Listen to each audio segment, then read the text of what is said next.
ओम शांति। अॼु जो मिली तारीख़ 8/7/2026। मेरा बांतण चवंदा मीठे मीठे ॿार हिन सभा में ॿाहिरि मुखी ठही करे न वेहणो आहे। बाप जी यादि में रहणो आहे। मित्र संबंधी आदि धंधे आदि खे यादि करण सां वायुमंडल में विघ्न पवंदो।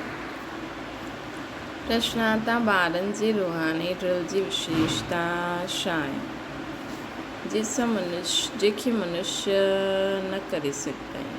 उत्तर तव्हांजी रूहानी ड्रिल बुद्धि जी आहे। हुनजी विशेषता इहा आहे की तव्हां आशिक़ ठही पंहिंजे माशूक़ खे यादि कंदा आहियो। इन जो बि इशारो गीता में आहे, मनमना भव। परंतु मनुष्य पंहिंजे माशूक़ परमात्मा खे ॼाणंदा ई न आहिनि त ड्रिल कीअं करे सघनि। हू त हिकु ॿ खे जिस्मानी ड्रिल सिखलाईंदा आहिनि। ओम शांति। ॿार बि सम्झंदा आहिनि, बाप बि सम्झंदा आहिनि कि ॿार योग कराइण वारा हिते छा था करनि। यादि जी यात्रा जी ड्रिल कराइनि था। मुख सां कुझु बि चइण जो न आहे। कंहिंजी यादि आहे परमपिता परमात्मा शिव बाबा जी। उन्हनि जी यादि में रहण सां संद जो बि विक्रम आहिनि उहे भस्म थी वेंदा आहिनि ऐं विक्रमा जी ठही वेंदा आहिनि। जेतिरो जो यादि जी ड्रिल में रहंदो, इहा आत्मा जी ड्रिल आहे, शरीर जी न। भारत में जो ड्रिल सिखलाईंदा आहिनि उहा सभा जिस्मानी, इहा रूहानी ड्रिल आहे। हिन रूहानी ड्रिल खे तव्हां ॿारनि जे सवाइ कोई ॼाणंदो ई न आहे। रूहानी ड्रिल जो इशारो गीता में ज़रूरु आहे। भॻवान वाचे अथवा भॻवान जे ॿारनि जो बि वाचे। तव्हां हाणे भॻवान शिव बाबा जा ॿार ठहिया आहियो। ॿारनि खे फरमान मिलियो आहे मामेकम यादि करो। बाप बि ड्रिल सिखलाईंदा आहिनि, ॿार बि इहे ई ड्रिल सिखलाईंदा आहिनि। कल्प पहिरियों बि बाबा इहे चयो हुअईं कि मूंखे मुंहिंजे बाप खे यादि करो। हिन में घड़ी घड़ी चइण जी दरकार न आहे, परंतु चइणो पवंदो आहे। हिते वेही कोई पंहिंजे मित्र संबंधी धंधे आदि खे यादि कंदो रहे त वायुमंडल में विघ्न विझंदा आहिनि। बाप चवंदा आहिनि जीअं हिते तव्हां यादि में वेठा आहियो, ईअं ई हलंदे फिरदे कर्म करदे यादि में रहणो आहे। जीअं आशिक़ माशूक़ हिकु ॿ खे यादि कंदा आहिनि, उन्हनि जी यादि जिस्मानी आहे, तव्हांजी आहे रूहानी यादि। आत्मायूं भक्ति मार्ग में आशिक़ हूंदियूं आहिनि परमपिता परमात्मा माशूक़ जी, परंतु माशूक़ खे ॼाणंदा न आहिनि, न पंहिंजी आत्मा खे ॼाणंदा आहिनि। माशूक़ बाप आयो आहे। भक्ति मार्ग खां वठी करे आत्मायूं आशिक़ ठहियूं आहिनि। इहा आहे ही आत्मायूं परमात्मा जी ॻाल्हि। बाप ॿारनि खे सम्मुख चवंदा आहिनि, तव्हां आशिक़ मुंहिंजे माशूक़ खे यादि कंदा आहियो कि बाबा अचो, असांखे अची करे दुखनि सां लिबरेट करो, पाण सां गॾु शांति धाम में वठी हलो। तव्हां ॼाणंदा आहियो हाणे हिन दुखधाम मृत्यु लोक जो विनाश थियणो आहे। अमर लोक जिंदाबाद, मृत्यु लोक मुर्दाबाद। तव्हां हाणे ब्रह्मन ठहिया आहियो। तव्हां में बि नंबरवार पुरुषार्थ अनुसार आहिनि। तव्हां ॿारनि खे पूरो निश्चय थियणो खपे कि असां सभु नरकवासियुनि सां स्वर्गवासी 21 जनम जे लाइ ठहींदा आहियूं। कोई मरदो आहे त चवंदा आहिनि स्वर्गवासी थियो, परंतु केतिरे समय जे लाइ स्वर्ग थियो इहे कोई बि न ॼाणंदा आहिनि। हाणे तव्हां पुरुषार्थ करो था स्वर्गवासी ठहिण जे लाइ। ये केरु निश्चय कराईंदो आहे? उहो ई गीता जो भॻवानु। परंतु उहो त हिकु ई निराकार हूंदो आहे। मनुष्य सम्झंदा आहिनि निराकार त निराकार ई आहे, उहो कीअं अची करे सिखलाईंदा। बाबा खे न ॼाणण जे कारण ड्रामा अनुसार श्री कृष्ण जो नाम भूल में विझी छॾियो अथनि। श्री कृष्ण और शिव जो संबंध हिन समय नज़दीक आहे। शिव जयंती थींदी आहे संगम ते, पोइ कल्ह हूंदी कृष्ण जयंती। शिव जयंती आहे राति, कृष्ण जयंती आहे सुबुह। हुनखे प्रभात चइबो आहे। जॾहिं शिवरात्रि पूरी थींदी तॾहिं पोइ श्री कृष्ण जयंती थींदी, त हिन समय शिवरात्रि थी हले। ये ॻाल्हियूं ॿार ई सम्झी सघंदा आहिनि। क़ाइदो आहे इहे सभा में कोई ॿाहिरि मुखी न हुजे। बाबा जी यादि में रहणो आहे। मनुष्य पुकारदा भी आहिनि, हे पतित पावन अचो, अची करे पावन ठाहियो। परंतु ड्रामा अनुसार पत्थर बुद्धि कुझु सम्झंदा न आहिनि। अगरि ॼाणंदा हुजनि त ॿुधाईंदा। उन्हनि खे पतो ई न आहे कि इहा हाणे कलयुग जो अंत आहे। पोइ जॾहिं बाबा ईंदा आहिनि तॾहिं आदि थींदो आहे। मनुष्य त बिल्कुलु घोर अंधियारे में आहिनि। माण्हू सम्झंदा आहिनि कलयुग में अजनि 40,000 वर्ष पिया आहिनि। बेहद जो बाप सम्झाईंदा आहिनि, हद जो बाप कॾहिं पतित पावन न थी सघंदो आहे। बापू नाम त ॾाढनि जो रखियो आहे। बुजुर्गनि खे बि बापू अथवा पिताजी चईंदा आहिनि। इहे रूहानी पिताजी त हिकु ई आहे जो पतित पावन आहे, ज्ञान जो सागर आहे। ॿारनि खे पावन ठाहिण लाइ ज्ञान खपे। पाणी जे सनानु करण सां कोई पावन थोरी ठहींदो। तव्हां ॼाणंदा आहियो शिव बाबा असांजे साम्हूं हिन तन में प्रत्यक्ष आहिनि। ब्रह्मा द्वारा ब्राह्मणनि खे लाजिक सेखारीनि था। उहो त चई ॾींदा आहिनि भॻवान वाच्य अर्जुन प्रति।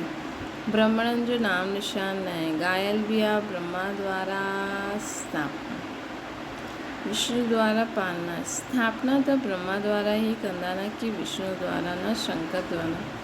तव्हां ॿार खे इहे सम्झाणी हाणे मिली आहे। बाप खे हिते अचिणो पवंदो आहे। वापसि त कोई बि आत्मा वञी न सघे, है न। बाप खे हिते अचिणो पवंदो आहे। वापसि त कोई आत्मा अची न सघे। जो बि ईंदा आहिनि उन्हनि खे सतो रजो तमो में पास करिणो ई आहे। श्री कृष्ण बि पूरा 84 जन्म वठंदा आहिनि। पूरा 5000 वर्ष पाठ ॿुधायो आहे। हाणे आत्मा पेट में आहे त बि जनम त थियो न। श्री कृष्ण जी आत्मा जॾहिं सतयुग में ईंदी, गर्भ में प्रवेश कई, तॾहिं खां वठी करे 5000 वर्ष में 84 जन्मनि जो पाठ वॼाइणो आहे। जीअं शिव जयंती मल्हाईंदा आहिनि त हिन में वेठो आहे न। श्री कृष्ण जी आत्मा बि गर्भ में आई, चिरपुर थी। उन समय खां वठी करे 5000 वर्ष जो हिसाब शुरू थींदो आहे। अगरि कम जास्ती हुजे त 5000 खां कम थी वियो। इहे ॾाढी सूक्ष्म सम्झण जी ॻाल्हियूं आहिनि। ॿार ॼाणंदा आहिनि श्री कृष्ण जी आत्मा वरी खां इहे ज्ञान वठे थी। वरी खां श्री कृष्ण ठहिण जे लाइ तव्हां बि कंसपुरी खां श्री कृष्णपुरी में वेंदा आहियो। इहे ॻाल्हियूं वेही बाप ॿारनि खे सम्झाईंदा आहिनि। केॾी सूक्ष्म ॻाल्हियूं आहिनि। बाबा चईंदा आहिनि माया ॾाढी दुस्तर आहे। सुठे सुठे महारथियुनि खे बि हाराए ॾींदी आहे। ज्ञान वठंदे वठंदे किथे ग्रहचारी वेही रहंदी, आश्चर्यवत असांजो ठहींदी, कथंती, ओहो माया पोइ भागंती थी वेंदी आहे। कमाई में ग्रहचारी वेही रहंदी आहे। राहू जो ग्रहण अहिड़ो लॻल आहे। हाणे तव्हां ते आहे बृहस्पति जी दिशा। पोइ हलंदे हलंदे कोई ते राहू जो ग्रहण वेही रहंदो आहे। तॾहिं चईंदा आहिनि महान कमबख़्त हिन दुनिया में ॾिसणो हुजे त हिते ॾिसो। तव्हांजी आत्मा चईंदी आहे असां बाप सां सदा सुख जो वरसो वठूं था। बाबा तव्हां सां कल्प पहिरियों इहो वरसो वरितो हुयो न। वरी खां हाणे बाप वटि आया आहियूं। बाबा सम्झाईंदा आहिनि। ॿाहिरि तव्हांजा सेंटर्स ते ॾाढा ईंदा सम्झण लाइ। हिते इहा आहे इंद्र सभा। इंद्र शिव बाबा खे चइबो आहे जो ज्ञान जी वर्षा वरसाईंदा आहिनि। त अहिड़ी सभा में पतित कोई अची न सघे। सब्ज़ परी पुखराज परी जो ब्रह्मणी पंडो ठही ईंदी आहे, उन्हनि खे चईंदा आहिनि पाण सां गॾु कोई बि विकार में वञण वारो न लाहियो, न त ॿई रिस्पॉन्सिबल थी वेंदा। कंहिंजी विकारी सां गॾु कोई विकारी खे साथ वठी आयो त उन्हनि ते ॾाढो दाग लॻी वेंदो आहे। पोइ ॾाढो भारी सज़ा मिलंदी आहे। परियनि जे मथां ॾाढी रिस्पॉन्सिबिलिटी आहे। चईंदा आहिनि मानसरोवर ते सनानु करण सां परी ठही वेंदा आहिनि। वास्तव में इहे ज्ञान मानसरोवर आहे। बाबा मनुष्य तन में अची करे ज्ञान वर्षा बरसाईंदा आहिनि। ज्ञान सागर त आहे न, तव्हां नदियूं बि आहियो, सरोवर बि आहियो। ज्ञान सागर इन में वेही ॿारनि खे लाइक़ु ठाहींदा आहिनि स्वर्ग में वञण लाइ। स्वर्ग में आहे श्री लक्ष्मी नारायण जो राज्य। ये प्रवृत्ति मार्ग जो एम ऑब्जेक्ट आहे। चईंदा आहिनि असां ॿई ज्ञान सिता ते वेही लक्ष्मी नारायण ठहिण वारा आहियूं। उचपत पाइणो। अधु कलाक आत्मायूं तड़पदी रहंदियूं आहिनि। बाबा अचो असांखे अची करे राजिक सिखायो, पावन ठाहियो। बाबा इशारो ॾींदा आहिनि भारतवासी जो देवी देवताउनि खे मञण वारा आहिनि उन्हनि खे ज़रूरु 84 जन्म भोॻिया आहिनि। जो देवी देवताउनि जा भॻत आहिनि कोशिशि करे उन्हनि खे सम्झायो। बाबा कीअं अची करे 3 धर्मनि जी स्थापना कंदा आहिनि। ब्राह्मण, सूर्यवंशी, चंद्रवंशी 3 धर्म बाबा स्थापना कंदा आहिनि। अधु कलाक पोइ ॿियो कोई धर्म ई न आहे। पोइ अधु कलाक में केतिरा मत पंथ आदि धर्म ॾे स्थापना थींदा आहिनि। किथे अधु कलाक में हिकु धर्म सुबि संगम ते भविष्य जे लाइ राजधानी स्थापना कंदा आहिनि। उहा सभु पुराणी दुनिया में ई पंहिंजो धर्म स्थापना कंदा आहिनि। हिते बाबा अधु कलाक जे लाइ हिकु धर्म जी स्थापना कंदा आहिनि। कोई ॿियो में पावर ई न आहे। बाबा तव्हांखे पंहिंजो ठाहे करे सूर्यवंशी चंद्रवंशी घरानो स्थापना करे बाक़ी सभिनि जो विनाश कराए ॾींदा आहिनि। सभी आत्मायूं शांति में हली वेंदियूं आहिनि। तव्हां सुख में ईंदा आहियो। हुन समय दुख कोई न आहे। जो गॉड खे यादि करो। ये ज्ञान बि तव्हांजी बुद्धि में आहे। तव्हां ॼाणंदा आहियो बाबा जो ज्ञान जो सागर आहे। उहो नॉलेज ॾियनि था। सागर त हिकु ई हूंदो आहे न।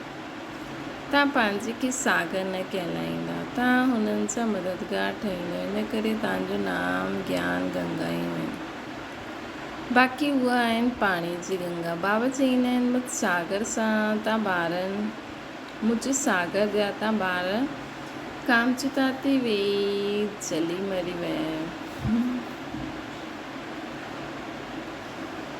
अर्थात पतित थी विया आहियो। हाणे मूंखे यादि करण सां तव्हां पावन ठही वेंदा। इहे सृष्टि जो चक्कर 5000 वर्ष जो आहे। इहे बि कंहिंखे पतो न आहे। सृष्टि जो चक्कर पूरो 4 भाग में आयो। 4 युग आहिनि। इहे संगम युग कल्याणकारी आहे। कुंभ चईंदा आहिनि। कुंभ चइबो आहे मेले खे। कुंभ चइबो आहे मेले खे। नदी अची करे सागर सां मिलंदी आहे। आत्मा अची करे परमात्मा सां मिलंदी आहे। इन खे कुंभ चईंदा आहिनि। आत्मा परमात्मा जो मेलो बि तव्हां ॾिसंदा आहियो। तव्हां आपस में मिलंदा आहियो, सेमिनार कंदा आहियो। इन खे कुंभ न चईंदासीं। सागर त पंहिंजी जॻह ते वेठो आहे हिन तन में। हिते हिननि जो तन, हुते जाते हिननि जो तन, हुते ज्ञान सागर आहे। बाक़ी तव्हां आत्माउनि में ज्ञान गंगायूं बाक़ी तव्हां आपस में ज्ञान गंगायूं मिलंदियूं आहिनि। नदी नंढी वॾी बि हूंदियूं आहिनि न। हुते सनानु करणु वेंदा आहिनि। गंगा यमुना सरस्वती आदि त आहे ई। दिल्ली यमुना जो कंठो आहे स्वर्ग। दिल्ली जे लाइ परिस्थान चईंदा आहिनि परिस्थान हुयो।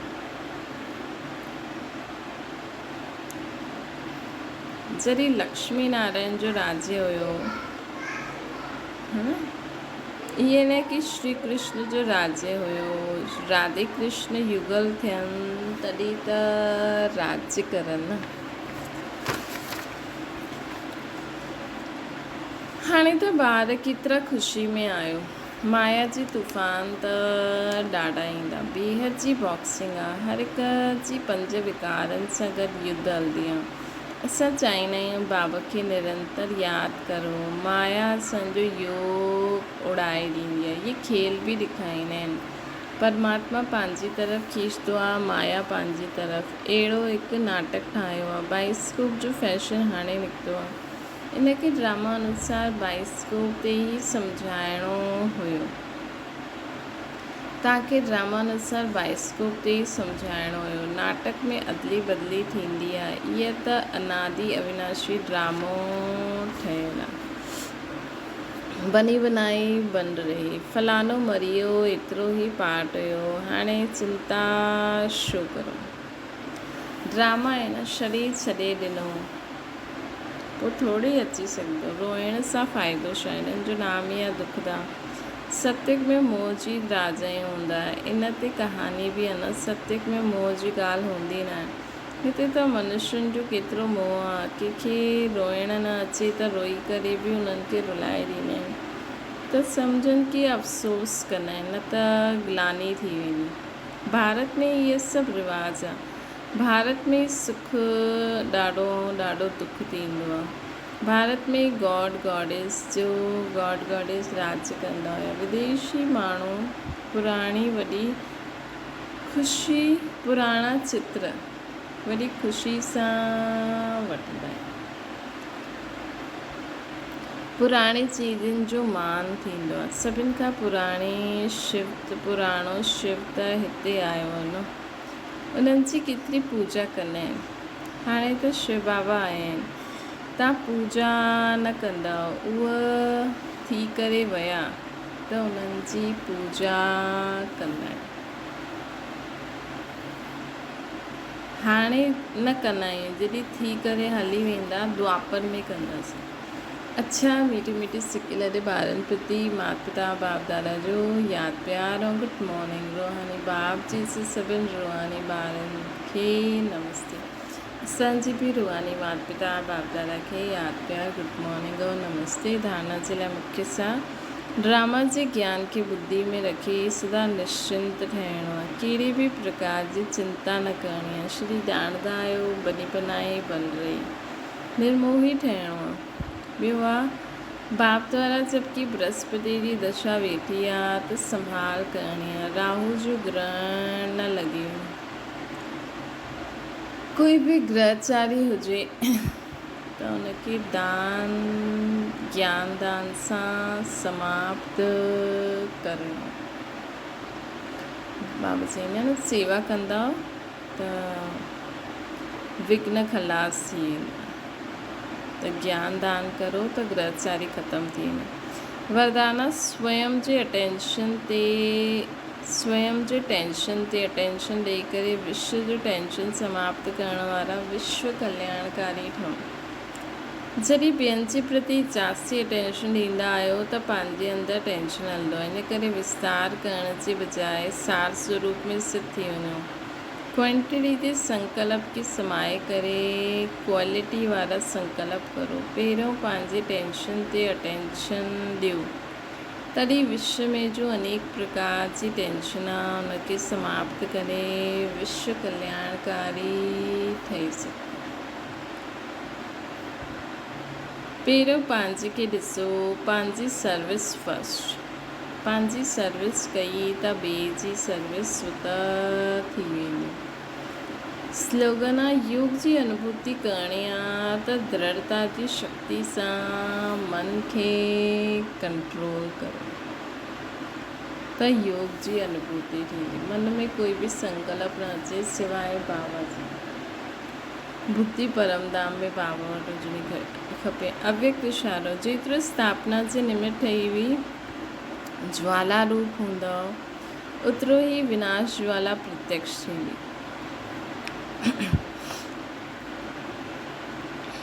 संगठन रूप में ज्वाला रूप जी यादि विश्व जे विनाश जो कार्य संपन्न कंदी। हिन जे लाइ हर सेवा केंद्र ते विशेष योग जा प्रोग्राम हलंदा रहनि त विनाश ज्वाला जो पंखो लॻंदो। योग अग्नि सां विनाश जी अग्नि जल्दी, ज्वाला सां ज्वाला प्रज्वलित थींदी। अच्छा, ओम शांति। बाबा खे यादि करो।